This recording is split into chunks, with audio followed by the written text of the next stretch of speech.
தேமுதிக மாவட்ட செயலாளர்களோடு பிரேமலதா விஜயகாந்த் அவர்கள் இன்று ஆலோசனை நடத்த இருக்கக்கூடிய நிலையில இந்த கட்சியினுடைய கூட்டணி நிலைப்பாடு குறித்த தகவல்களோட செய்தியாளர் ரமேஷ் இணைஞ்சிருக்காரு. அவரிடம் விரிவான தகவல்களை நம்ம கேட்கலாம்.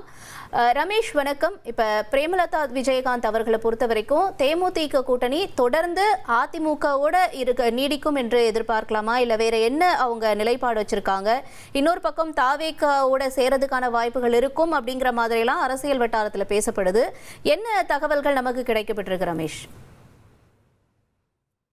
வரக்கூடிய சட்டமன்ற தேர்தலில் தேமுதிக யாருடன் கூட்டணி அப்படிங்கிற கேள்வி தான் அரசியல் வட்டாரத்தில் எழுந்திருக்கு. ஜனவரி 9ஆம் தேதி கடலூரில் தேமுதிக மாநாடு நடைபெற இருக்கிறது. இந்த மாநாட்டில் யாருடன் கூட்டணி அப்படிங்கிறத அறிவிப்போம் அப்படின்னு தேமுதிக பொதுச் செயலாளர் பிரேமலதா விஜயகாந்த் சொல்லியிருக்காங்க. இந்த சூழலில் தேமுதிகவின் மாவட்ட செயலாளர்கள் ஆலோசனை கூட்டம் நடைபெறுகிறது.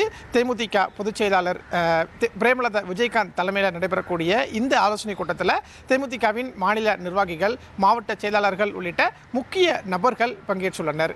இன்றைய ஆலோசனை கூட்டத்தில் தேமுதிக யாருடன் கூட்டணி அப்படின்னு இறுதி செய்யப்பட இருப்பதா தகவல் வெளியாகி இருக்கிறது. அதே மாதிரி தேமுதிகவுக்கு வெற்றி வாய்ப்புள்ள தொகுதிகள் எவை அப்படின்னு மாவட்ட செயலாளர்களிடம் கருத்து கேட்க இருப்பதாகவும் தகவல் வெளியாகி இருக்கிறது. தேமுதிகவை பொறுத்த வரைக்கும் 2006ஆம் ஆண்டு சட்டமன்ற தேர்தலில் தனித்து போட்டியிட்டு இருந்தது. கட்சியின் தலைவர் விஜயகாந்த் மட்டும் 2006ஆம் ஆண்டு தேர்தலில் வெற்றி பெற்றிருந்தார். 2011 சட்டமன்ற தேர்தலில் தேமுதிக அதிமுக கூட்டணியில் இடம்பெற்றிருந்தாங்க. அந்த தேர்தலில் தேமுதிகவுக்கு எதிர்க்கட்சி அந்தஸ்தும் கிடைத்திருந்தது. 2016 சட்டமன்ற தேர்தலை பார்த்தோம் அப்படின்னா மக்கள் நல கூட்டணி அப்படிங்கிற கூட்டணியில் தேமுதிக இடம்பெற்றிருந்தாங்க. 2021 சட்டமன்ற தேர்தலில் அமமுக கூட்டணியில் இணைந்து தேமுதிக போட்டியிட்டு இருந்தது.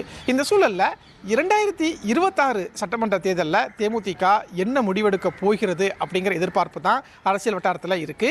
2011ஆம் ஆண்டுக்கு பிறகு சட்டசபை தேர்தலில் மீண்டும் அதிமுக கூட்டணியில் தேமுதிக இணையுமா அப்படிங்கிற ஒரு எதிர்பார்ப்பு இருக்கு.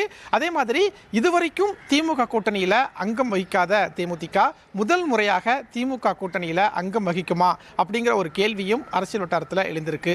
நடிகர் விஜய் தமிழக வெற்றி கழகத்தை தொடங்கியிருக்கக்கூடிய சூழல்ல அவரும் என்னுடைய தலைமையில் கூட்டணி இருக்கும் அப்படின்னு சொல்லி வரக்கூடிய சூழல்ல தேமுதிக தாவேகா கூட்டணி உருவாகுமா அப்படிங்கிற ஒரு எதிர்பார்ப்பும் இருக்கிறது.